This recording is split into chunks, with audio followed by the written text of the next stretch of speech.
न मनाई।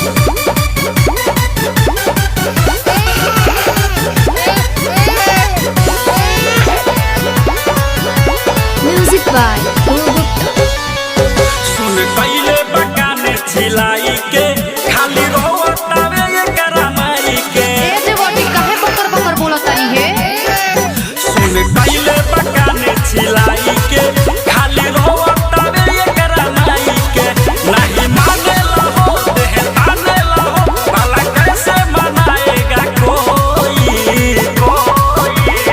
चुप चुप रे तोरा माई के चुप। देखो ढेर गरियाओ मत ना तो सब कट्टी कट्टनिए मेरा जे मैं गेहूं खेते में जाम जाई। जतियोई से बबुआ रोई तो कटिया कैसे होई।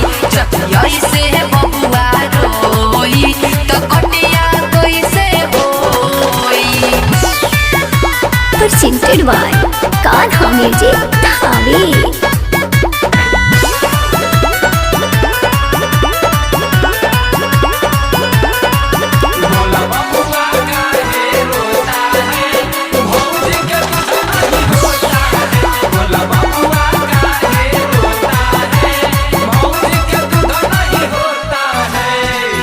भैया भीर फोन एगो कदह भौजी आवेला।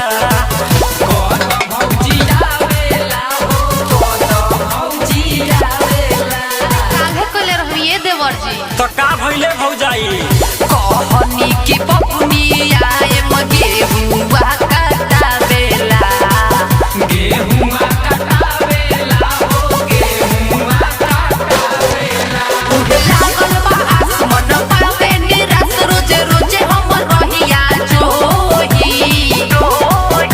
मनाई ए देवर जी बबुआ मनाई। अरे मानी तब न मनाई लइका के जनरेटर है भौजी। जतियोई से बबुआ रोई तो कटिया कैसे होई।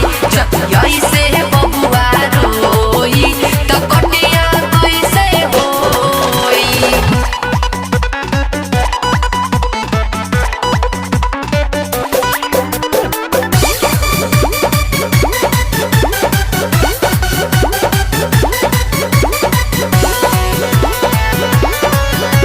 म्यूजिक बाय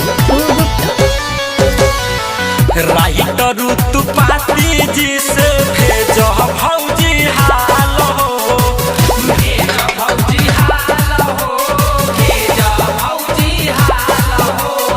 हम तो वहां से कह के हार गइल बानी।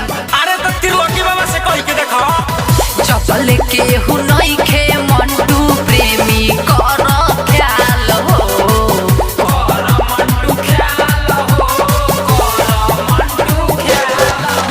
तो बुझना हो ऐसे जूझना हो तनी करस बरसुत जाई। ई सुतता की कपार पर चढ़ के मुतता। ए गुड्डू बाबू ढेर बोला मत।